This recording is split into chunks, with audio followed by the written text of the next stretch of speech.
말씀을 준비하면서 또 찬양을 들으면서 그런 생각이 계속 기억에 나는 것 같아요. 생각을 생각하라, 느낌을 생각하라, 판단을 생각하라. 내 느낌이, 내 생각이, 내 판단이 옳은 것 같지만, 자연스러운 것 같지만 그 생각과 느낌과 판단이 어디에서 오는가를 항상 잘 기억하고 살펴보면서 그것이 정말 하나님께서 내게 품게 하신, 하나님께서 내게 공급하신 생각인지 느낌인지 판단인지를 계속 말씀 안에서 성령님의 임재 가운데 점검할 필요가 있다는 것을 우리가 기억하고 오늘 말씀을 함께 나누었으면 참 좋겠습니다.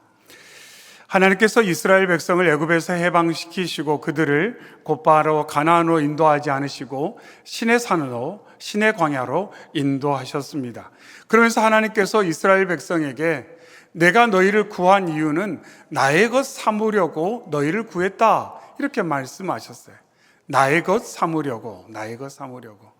그러면서 너희가 나의 것이 된다면 내가 너희에게 약속하고 예비한 것을 너희가 상속받게 될 것이다, 기업을 얻게 될 것이다, 이렇게 하나님께서 말씀하셨습니다. 그러면서 약속의 땅이든 하나님께서 약속하신 어떤 대상이든 중요한 것은 약속의 대상이 중요한 것이 아니라 약속하신 하나님이 중요하다, 이렇게 이스라엘 백성에게 강조하십니다. 너희가 가나안 땅에 들어가면 보암직한 거 많을 거다, 먹음직스럽게 보이고 탐스러운 거 많을 거다, 많은 생각과 많은 느낌과 많은 판단이 순식간에 일어나게 될 터인데 그때 기억해라. 너가 누구의 것인지, 누가 너의 참 주인이요 너의 인생을 복되게 할 수 있는 근원인지를 잊어서는 안 된다, 하나님께서 말씀하셨습니다. 그리고 그러한 준비가 되자 이스라엘 백성들은 이제 하나님의 인도하심을 따라 가나안 남쪽 적경인 가데스 바네아에 도착을 합니다. 그리고 하나님께서 이스라엘 백성의 요청을 받아 가나안 땅에 12명의 정탐꾼을 보내게 되고 그들은 40일 동안 가나안을 성실하게 정탐을 하게 됩니다.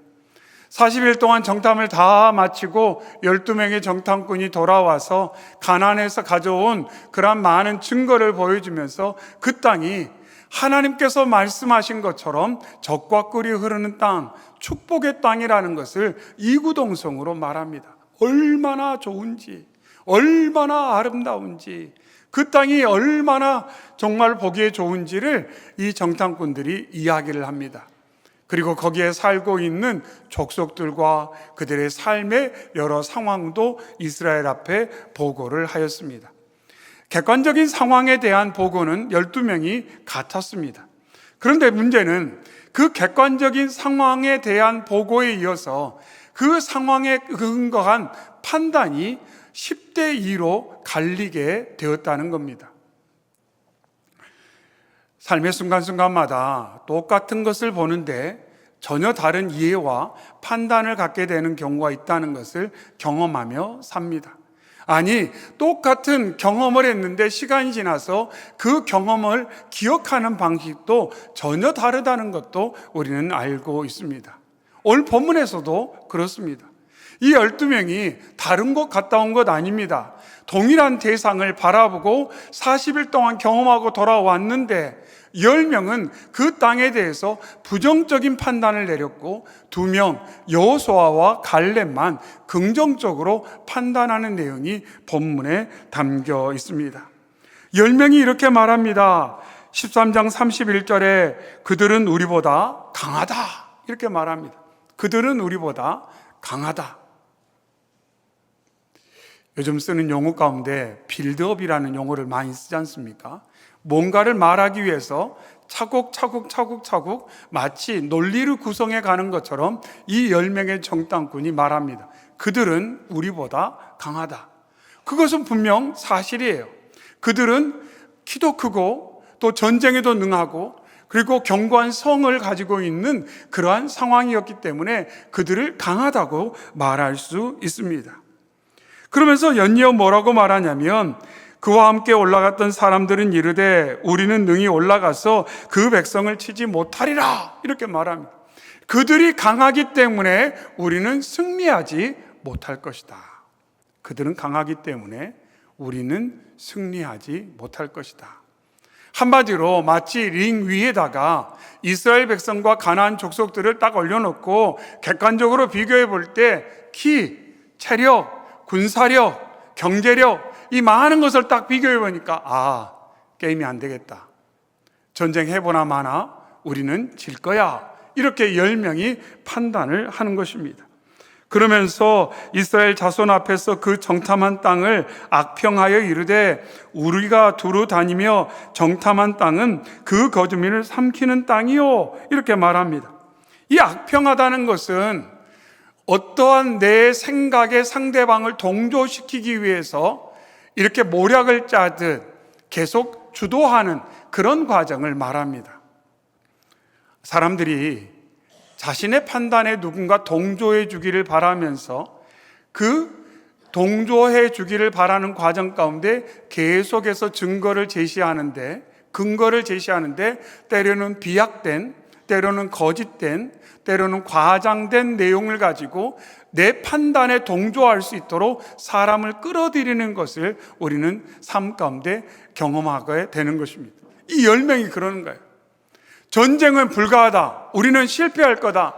자신들이 내린 그 판단에 이스라엘 백성들을 지금 동조시키기 위해서 계속 증거를 제시합니다.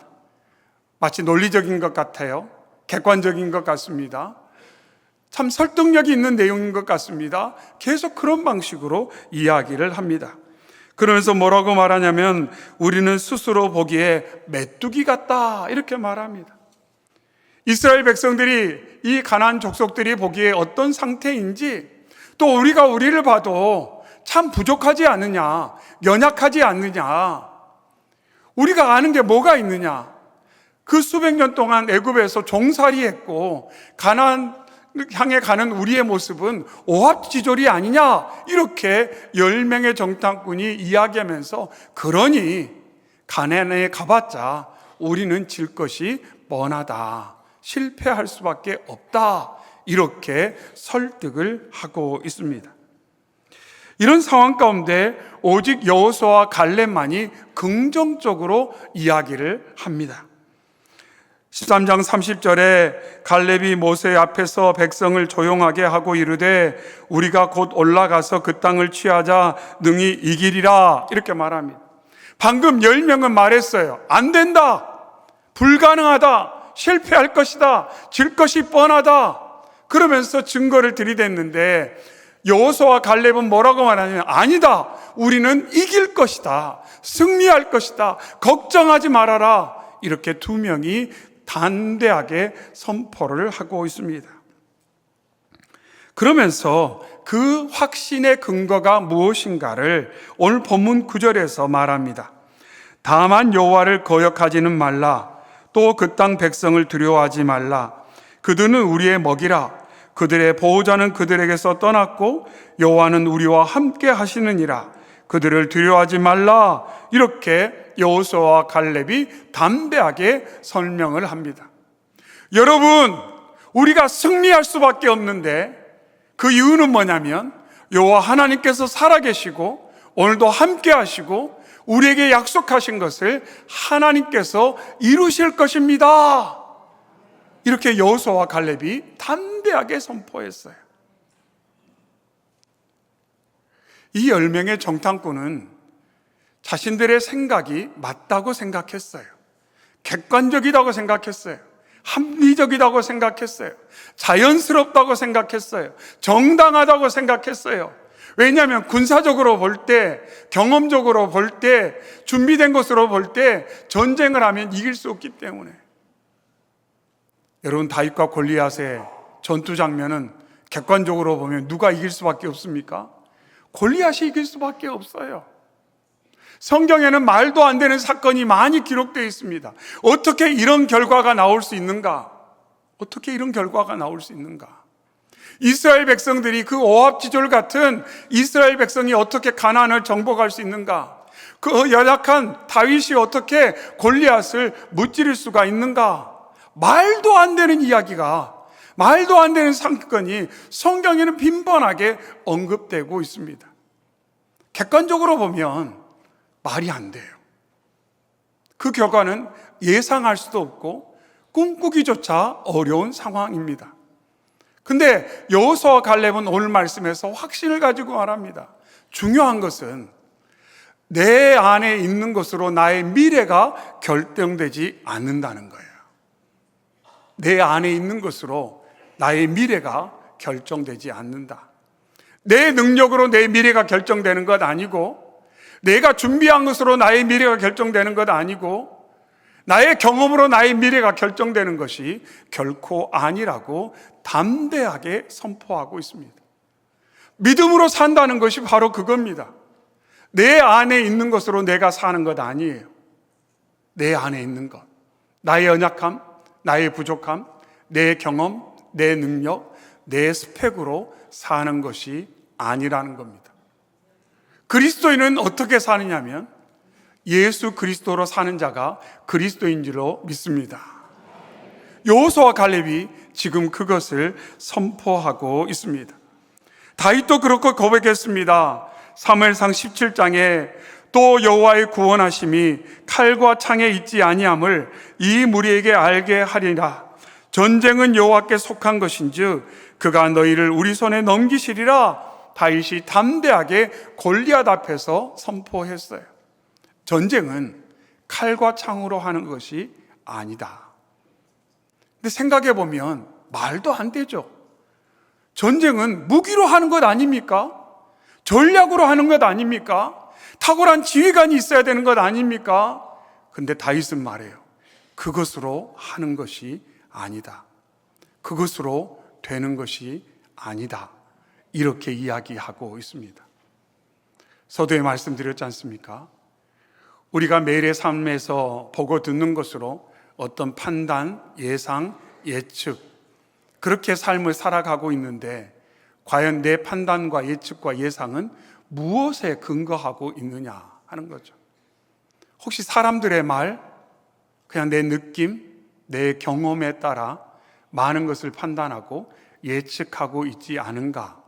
그것을 여호수아와 갈렙은 도전하고 있다는 것입니다. 그러면서 본문 8절에 여호와께서 우리를 기뻐하시면 우리를 그 땅으로 인도하여 들이시고 그 땅을 우리에게 주시리라. 이는 과연 젖과 꿀이 흐르는 땅이니라. 이렇게 말합니다. 여호와께서 우리를 기뻐하시며, 여호수아와 갈렙이 말합니다. 이것이 되면 다른 건 다 된다. 이것이 되면 다른 건 다 된다. 여호와께서 나를 기뻐하시면, 여호와께서 우리를 기뻐하시면, 여호와께서 우리 공동체를 기뻐하시고 여호와께서 이 나라 이 민족을 기뻐하시기만 한다면 그 다음은 걱정할 필요가 없다. 그렇게 말하고 있는 거예요. 그러면서 이스라엘 백성들에게 걱정하지 말라고. 중요한 것은 내가 하나님께 속했는가, 하나님께서 기뻐하시는 대상인가, 하나님께서 나를 보실 때 만족하시는가, 내가 겸손하게 하나님을 의지하고 하나님을 뒤따르는 그런 믿음의 삶을 살고 있는가, 그것이 중요하다고 말씀을 통해 강조를 하고 있는 것입니다. 결코 미래의 승리가 자신이나 환경에 있지 않고 오직 하나님께 있다고 말씀하고 있습니다. 그런데 삶의 현장에 나아가면 다시 돌아가요. 가정의 달에도 그런 내용들이 함께 나눠졌는데, 자녀들이나 다음 세대를 대할 때 그 아이들이 갖고 있는 어떤 외적인 것, 어떤 능력, 성적, 학교, 그 모든 것이 미래를 마치 제한할 것처럼, 미래의 근거가 될 것처럼 우리가 생각할 때가 있다는 거죠. 그래서 그런 말 부지불식 가운데 하는 경우가 있잖아요. 너 이 성적 가지고, 너 그렇게 공부해가지고, 너 그 학교 가서, 이런 말을 우리가 들었던 경험이 있지 않습니까? 그런데 하나님께서는 그렇지 않다는 거예요. 너가 비록 지금 미약하게 보일지라도, 너가 비록 부족하게 보일지라도, 사람들이 너를 인정하지 않는다 할지라도, 사람들이 너에게 큰 기대를 갖지 않는다 할지라도, 너가 나의 기쁨이 되기만 한다면, 너가 내게 속해 있기만 한다면, 너가 나와 함께하고 나의 인도하심을 의지하기만 한다면 내가 너를 통해 놀라운 일을 이루시겠다고 하나님 말씀하고 있습니다. 그래서 베드로 사도가 하나님의 능하신 손 아래 겸손하십시오, 그러면 때를 따라 높여주십니다 하고 그가 고백했어요. 그전에는 내가 높아지려고 했어요. 내가 뭔가 이룰 수 있다고 생각했어요. 하지만 자신의 연약함을 깊이 깨닫고 주님을 의지할 때, 부활하신 예수님을 바라보고 성령님의 역사만을 온전히 겸손히 의지했을 때 하나님께서 그 인생을 통해 하나님의 뜻을 이루어 주시는 것을 우리는 말씀 가운데서 확인할 수가 있습니다. 하나님께서 오늘 저와 여러분들에게 다시 한번 말씀하고 있습니다. 동일한 상황에서 너는 어떻게 판단할 것이냐, 어떻게 예측할 것이냐, 그리고 너의 판단과 너의 예상과 예측은 무엇에 근거한 것이냐, 정말 하나님께서 기뻐하시는 판단과 예측과 예상을 믿음의 눈으로 하고 있느냐, 아니면 보여지는 것, 느껴지는 것, 사람들의 말에 이끌려서 두려워하고 위축되고 걱정하고 염려하며 안 될 것 같다고 조바심 가운데 물러서려고 하고 있지 않느냐, 하나님 말씀하고 있습니다. 하나님께서는 저와 여러분을 하나님의 용사로 부르셨어요. 하나님의 용사로. 하나님을 믿고 의지하고 우리의 주인 되시고 우리의 창조자 되시고 우리의 챔피언 되신 우리 주님 예수님을 믿고 따르는 하나님의 용사로 부르셨습니다. 우리의 참 지휘관 되시고 선한 목자 되신 하나님의 인도하심을 믿고 따라감으로 두려움 없이 불안과 걱정을 다 맡겨드리며 부르신 이가 그 부르심을 이룰 거라는 확신과 담대함을 가지고 우리의 삶을 맡겨드려서 시간이 지나 언젠가 우리의 인생의 걸음을 돌아볼 때 하나님께서 하셨구나, 하나님께서 하셨구나, 이 미천한 자를 통해 하나님께서 놀라운 일을 하셨다는 고백을 하는 저희 모두가 되시기를 주의 이름으로 축원합니다. 아멘. 사랑의 주 하나님 아버지, 감사합니다. 오늘도 생명의 말씀을 통해 10명의 정탐꾼과 같은 판단과 예상과 예측의 자리에 서지 아니하고 여호수아와 갈렙과 같은 믿음의 자리에 설 수 있도록 저희를 붙들어 주시고 인도해 주시니 감사합니다. 하나님, 참 안타까운 것은 10명의 정탐꾼은 가나안에 들어가지 못했습니다. 오직 여호수아와 갈렙만이, 믿음의 고백을 한 그들만이 가나안에 들어갔던 것을 저희가 기억하게 하셔서 삶의 순간순간마다 우리의 마음과 생각 속에 일어나는 여러 생각과 판단과 예상과 예측을 자연스럽고 당연한 것으로 받아들이지 않게 하시고, 그것이 정말 하나님께서 기뻐하시는 생각인지, 주님께서 품게 하시고자 하는 예상과 예측인지 소망인지 늘 점검하여 두려움 없이 불안하지 않고 담대하게 하나님의 용사로 살아가는 저희 모두가 되게 하여 주시옵소서. 하나님, 이 시간 성찬에 나아갑니다. 저희를 하나님께서 기뻐하는 대상 삼고자 예수 그리스도를 십자가에서 희생하셨음을 저희가 기억하며, 하나님이 저희를 얼마나 사랑하셨으면 독생자 예수님 아끼지 아니하셨는지 다시 한번 풍성히 누리며 하나님의 자녀로 하나님과 동행하는 삶을 살게 하여 주시옵소서. 모든 것 감사드리며 오늘도 우리의 참 주인 되시고 인도자 되시며 승리의 길로 인도하시는 예수님의 이름으로 기도하옵나이다. 아멘.